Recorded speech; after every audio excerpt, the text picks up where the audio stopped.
Bonjour, c'est Cryptoly, j'espère que vous allez bien ce lundi 17 juillet 2023. C'est avec plaisir que je vous retrouve pour attaquer cette semaine sur les chapeaux de roue avec une analyse technique où vous allez voir que on va se poser vraiment les bonnes questions sur le passage aux altcoins. Et une partie news dans lequel on a quand même pas mal de nouvelles. Oui, on va rester encore sur le fait que Ripple a gagné contre la SEC, mais pas que, ça va être vraiment la préparation de cette semaine, qui pour Ethereum est toujours très importante, je parle bien de l'ECC, dans lequel on a pas mal d'annonces à tenir, et je vous ai même trouvé un tweet qui résume tout ça. On attaque tout de suite.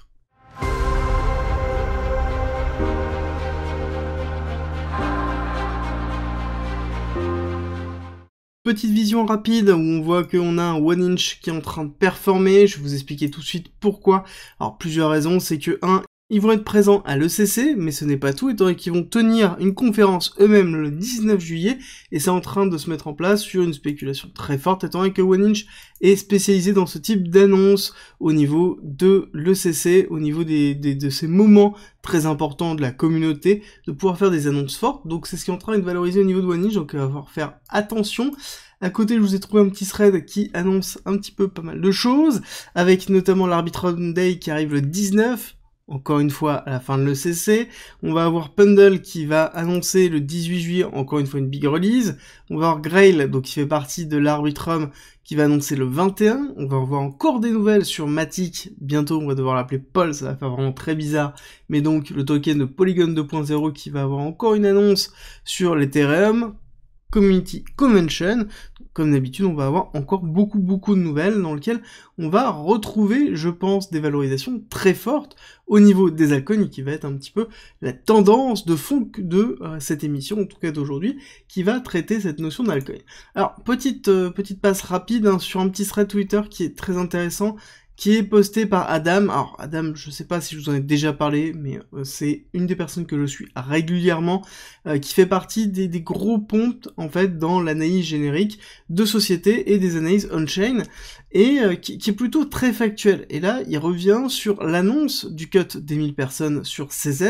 et il revient sur la façon dans laquelle ça a été annoncé, que ce soit en interne, que ce soit en externe. Il revient sur certains propos de CZ, notamment sur l'avertissement qu'il avait lancé, donc CZ, en disant faites attention à ceux qui vous proposent des hauts rendements et qui sont en cours de licenciement, et il revient un petit peu sur tous les différents points, expliquer pourquoi on a ces licenciements, qu'est-ce qui se passe, revenir sur les différentes exemples en fait de communication au niveau de Binance et au niveau de CZ, je vous invite à le lire, c'est toujours très intéressant, et c'est quelqu'un qui est toujours très factuel, qui ne s'en prend pas à quelqu'un pour rien, et donc il est toujours très important de pouvoir suivre ce type de personnes, parce qu'on a toujours un regard qui va être différenciant et différent. Donc je vous mettrai comme d'habitude ce post dans le thread Twitter qui ira avec cette vidéo. Et ensuite on va aller attaquer ici Ripple et SEC comme d'habitude, dans lequel on va parler de ce qui est en train de se passer grâce à la victoire de Ripple. Alors oui, on a une valorisation de beaucoup de cryptos, notamment des altcoins, très grosse valorisation même pour certains, et là-dessus on revient, cet article revient sur l'importance de cette victoire, mais aussi ce qui est en train d'être déterminant. Je vous ai fait une vidéo vendredi dans laquelle je vous explique en long, en large, en travers l'importance de cette victoire et exactement ce que ça couvre, et là exactement c'est le retour donc ici qui est aussi important, dans lequel on nous explique les deux choses. C'est que on a une forme de confusion qui est en train d'être mise en place au niveau de la SEC, avec un calendrier qui est totalement éclaté maintenant, et que les attaques qui étaient en cours et qui étaient prévisionnées sur les différents acteurs crypto vont devoir être transformées, parce que le jugement qui a été établi définit que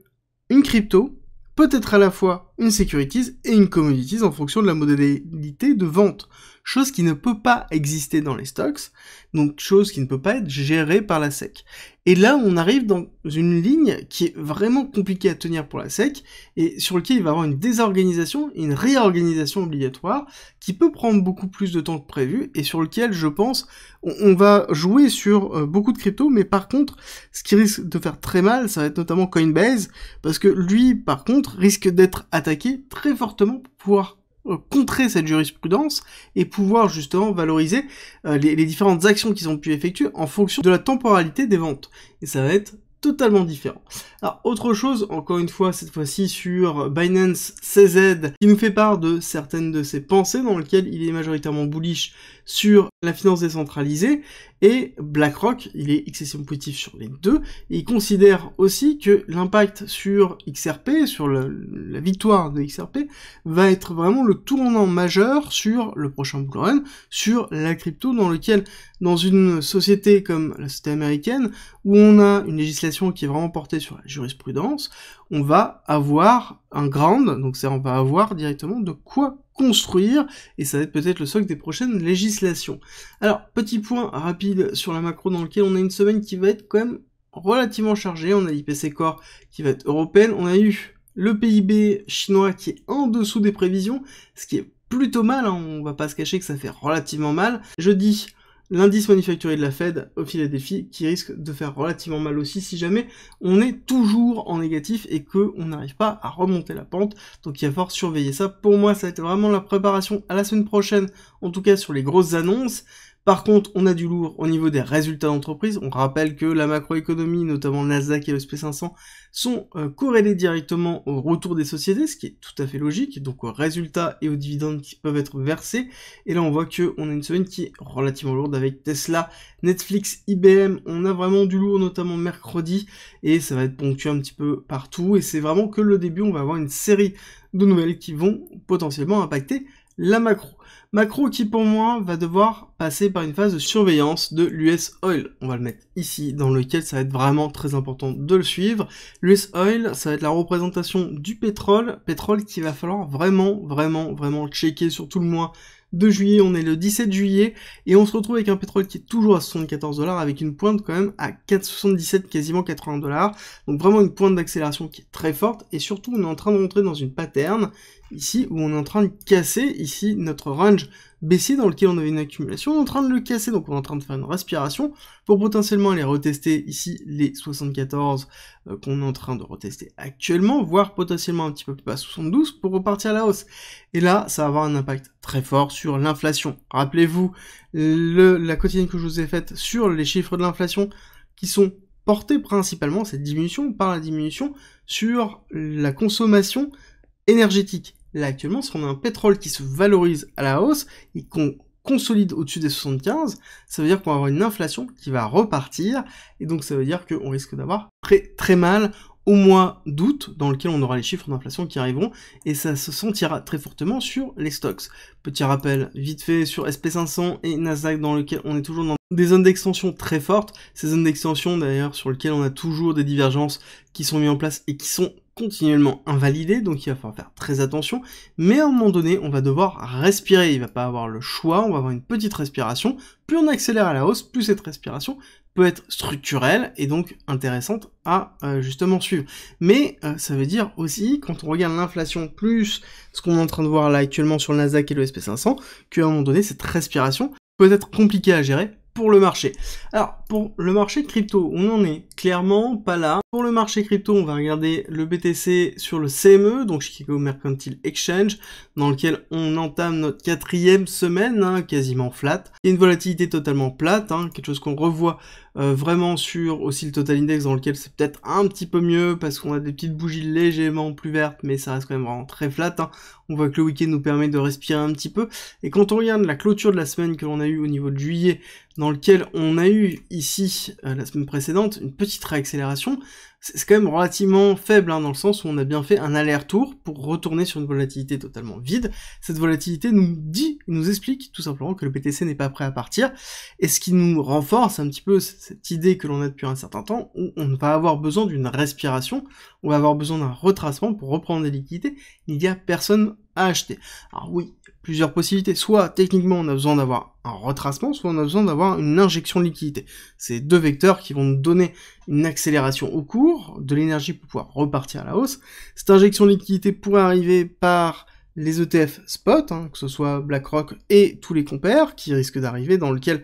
on aurait en effet une injection massive de liquidité sur le BTC, soit sur un retracement structurel classique dans lequel on irait casser plus bas pour combler une partie ici de l'imbalance qui se trouve pour aller chercher potentiellement l'OB de retest à 26 000 avant de pouvoir restructurer à la hausse. Certains pensent qu'on irait casser jusqu'aux 22 000, chercher les liquidités. Pour l'instant, je pense qu'il faut prendre un petit peu de recul par rapport à ça. Par contre, ce qui est sûr et certain, c'est que quand on voit quelque chose qui est flat comme ça ce week-end, je vous avais annoncé notamment ce week-end que ça allait être relativement flat. Pareil, je vous avais annoncé très vite que ici, quand on commençait à avoir ça, ça voulait dire qu'on allait chercher le bas de range, on était dans une forme de réintégration, et là on est dans le bas de range, pareil, avec une forme d'accumulation pour aller chercher le haut de range, et je pense qu'on va rester pendant un certain temps là-dessus, parce qu'on est toujours dans une incertitude sur la validation des ETF spot. Par contre, il va falloir prendre en considération aussi que les ETF spot ne vont pas acheter au market, mais vont acheter certainement en OTC, et c'est quelque chose qui va être porté par Coinbase. Je pense personnellement que on ne le verra pas forcément énormément au niveau des cours tout de suite. Par contre, par la suite, oui, on aura un ajout de liquidité structurelle qui se fera. Je vous invite à regarder la vidéo de samedi dans laquelle j'explique la théorie de Rational Root qui explique comment le BTC peut arriver à $1 million, et c'est une théorie qui est vraiment basée sur l'analyse on-chain et sur la notion de holding. Ça va être très intéressant, je vous invite à regarder la vidéo, je vous la mets en haut à droite si vous êtes intéressé pour comprendre ce type d'analyse, parce que c'est quelque chose qui est vraiment à part de ce que je peux vous proposer habituellement. Alors, on va regarder l'order flow dans lequel là nous sommes vraiment dans une zone flat, ok, mais l'order flow, qu'est-ce qui s'est passé notamment avec cette cassure? Très important de voir, cette cassure a été portée principalement par une prise de profit massive, et donc un cut de position au niveau des top traders dans lequel on a eu une diminution drastique de cette position. On voit qu'on est passé à 58, 58 était le niveau qui était porté depuis le début de ce range, on voit qu'on est passé en dessous à 55, donc on a vraiment cassé le niveau important du début de range. Là, ce n'est pas positif du tout, surtout qu'on a un open interest qui est relativement flat. Si on continue à s'enfoncer comme ça, et qu'on casse par exemple la barre des 55, là il va falloir vraiment voir comme un signal baissier pour aller faire un retest des 26 000, ce dont on a parlé tout à l'heure. Alors rapidement, au niveau du BTC de la dominance, on voit que c'est en train de baisser, et la question de l'altcoin season est en train d'arriver. Altcoin season qui normalement se passe de deux façons. Soit on a un BTC qui range comme ça, et avec un transfert de liquidité avec l'alt season, donc c'est les altcoins qui poussent, soit on va se retrouver sur un BTC qui pousse doucement comme ça, et justement des altcoins qui vont pousser beaucoup plus. Là, actuellement, on n'est pas encore dans cette setup-là, bien qu'on voit un premier signe où on voit la dominance qui chute, dans lequel on est en train de retester les 50%, on est en train de retester le top ici de ce ranging, donc pour moi on n'est pas dans une réincorporation, donc techniquement on n'y est pas quand on regarde que la dominance. Par contre, quand on regarde des éléments comme ETH-BTC, on voit qu'on a une surperformance ici d'Ethereum depuis quelques jours, ce qui est en même temps normal, étant donné que fondamentalement on a l'ECC qui arrive, donc un effet d'annonce qui va arriver sur les jours de cette semaine, ce début de semaine, et qui va se voir sur les différents altcoins qui vont être autour de Ethereum, et qui va se passer certainement sur Ethereum aussi. Et quand on regarde un peu le Total Market 3, on voit que oui, on a ravalé une partie, mais on est en train de consolider au-dessus de la cassure de la SEC, donc pour moi, on est en train de retourner dans une dynamique qui va être beaucoup plus bullish, et donc on pourrait très bien avoir un Total Market 3 qui casse justement ce niveau-là, et c'est ce qu'il va falloir surveiller. Est-ce que oui ou non, on a ce break of structure qu'on attend depuis un certain temps, pour pouvoir faire cette cassure, consolider au-dessus, et ensuite repartir à la hausse. Là, on aura quelque chose qui sera vraiment bull, et dans le sens où on verra une valorisation des altcoins, et donc là on sera vraiment dans une alt season relativement forte, avec potentiellement un BTC qui reprendra une petite dynamique haussière légère. Et j'aimerais juste vous donner cette vision dans laquelle on va regarder au mois, et on voit qu'on a quand même un mois qui se déroule plutôt bien, qui est plutôt vert pour l'ensemble des altcoins, et il faut le garder en tête, c'est cette grosse bougie que l'on a eue, qui nous a permis justement de valoriser ces altcoins depuis déjà un certain temps, alors qu'on a un BTC qui est stable, qui est flat en termes de volatilité. Donc forcément, à un moment donné, on va avoir un transfert